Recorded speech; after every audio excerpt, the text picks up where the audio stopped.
Hi there. This is a picture of my mom who passed away 10 years ago. She was a big believer that there was nothing that was bad or good, but all experiences to learn from. She taught me to take the skills that I learned and apply it going forward. She is my greatest champion and guides the work that I do today.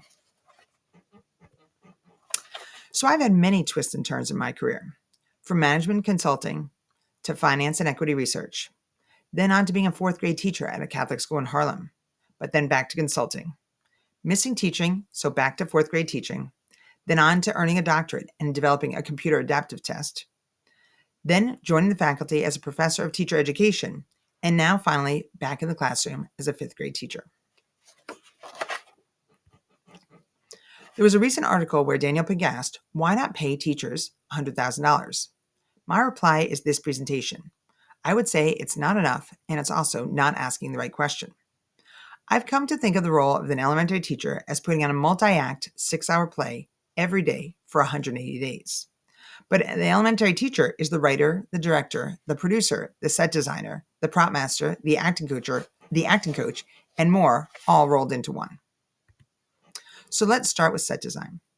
At a recent gathering, a parent said, and I quote, everything is beige. Can't she add just a little bit of color? When other teachers, students, or parents walk into a room, their teachers are immediately judged on their set. It is our first impression, but often the work to create the set takes place outside of school hours and with money from the teachers' pockets. Then you have the actors on the set. Unlike a play where the actors audition and are accepted into the roles, teachers take every student. Some students are ready for Broadway, others don't even want to be on the stage. If students are not engaged, able to access the script and see themselves succeeding, they could become belligerent actors. Elementary teachers need to have engagement across all subjects for all students. So then we have the teacher as scriptwriter. Teachers are given daily and weekly lessons, but teaching is much more than reading the lines of a script. We are continually updating the scripts, and this is like drinking from a fire hose. For 6 subjects, we need to make the scripts meaningful for all students. Should we add more dialogue, more action? What materials do we need? And more. So that brings us to teacher as prop master. Every play has a prop department, but as the sole prop master, in one day, a teacher might organize manipulatives for a math lesson, prepare beakers and tools for a science experiment, cut apart paragraphs to analyze and sort, and make many, many copies. All of that management of materials takes a tremendous amount of time. And that brings us to the teacher who's also the producer, pulling together all the pieces that are needed to launch a lesson. Elementary teachers map out the content across 6 subjects all year. But the teachers, even veterans, are constantly adjusting based on the wide range of needs of the actors in front of them.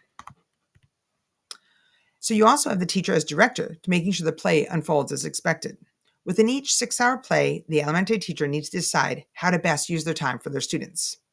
As we shift from desk to rug, from group work to independent work, from deep thinking to talking, some colleagues are with students for almost 4 hours. That is a lot of directing. So in a play, you'll have a stage manager who might step in to make sure the actors hit the marks and the movements are well rehearsed. Classrooms need routines to function well. How will the students hand in their work, move around the room, manage the materials, and more? Every elementary teacher is their own stage manager, figuring out what works well for their specific students. And then plays have planned intermissions, but for the elementary teacher, they face many, many unplanned intermissions. Recently, I had visits from foreign language and computer science students, band and orchestra field trips, author visits, and much more. These are all tremendously valuable experiences, but they take time. Each content area has a specific set of lessons per unit, but now the teacher needs to adjust and rewrite the script to fit these new time frames. So teaching can be a lot like an improv play. Recently, the superintendent observed me teaching. A quick math discussion turned into a lively debate. I was continually managing who was sharing, how are the ideas building, how can I push their thinking with a question, all improv in the moment. Then, with a quick direction, they put away those materials and dove into a discussion of a novel we were reading.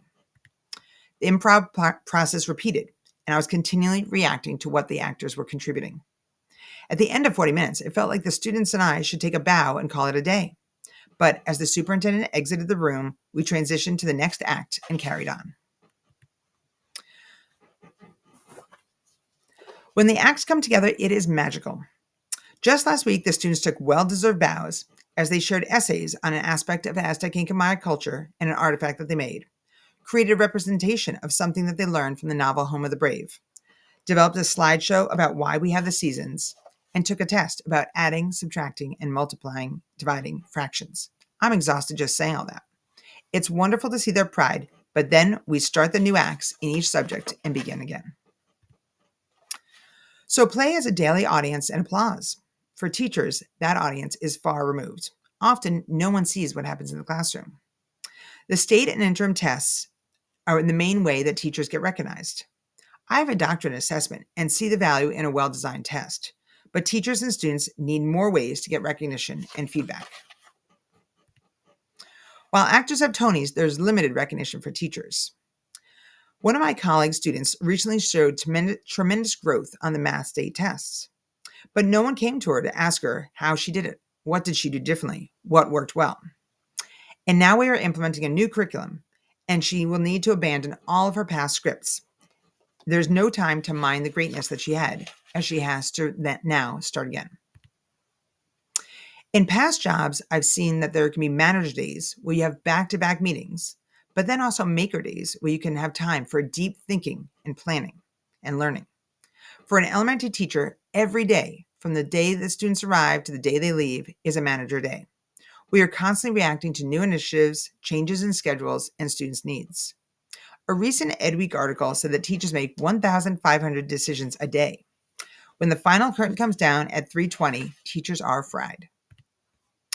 So paying $100,000 would be amazing because the amount of work that happens outside of paid hours is staggering. But what would really help was time in a writer's room. I would love for time with colleagues to share and plan and work together. There's so much greatness in our building, but often we are all doing our own plays in our own rooms and not having time to collaborate. So just as teachers are coaches for students, giving feedback in the moment, pushing them from where they are to where they can be, teachers need coaches. The research will show that teachers teach the way they were taught or have always done it, unless supported to do something differently. So beyond money, time, coaching, and collaboration would be a true gift. I've worked in past jobs where people, when they hear what you do, says, "Oh, wow," and you can see the impression, how they admire and are impressed by what you're doing. But nothing is harder or has brought me more pride than being a classroom teacher. I love what I do and care about being a great teacher, but I wish the complexity of the elementary teacher role was more understood and supported. Putting on a 6-hour play every day for 180 days as the writer, the director, the producer, the set designer, the prop master, the acting coach, and more, with many of these jobs happening outside of paid hours, is an exhausting task that's worth doing, but also worth supporting.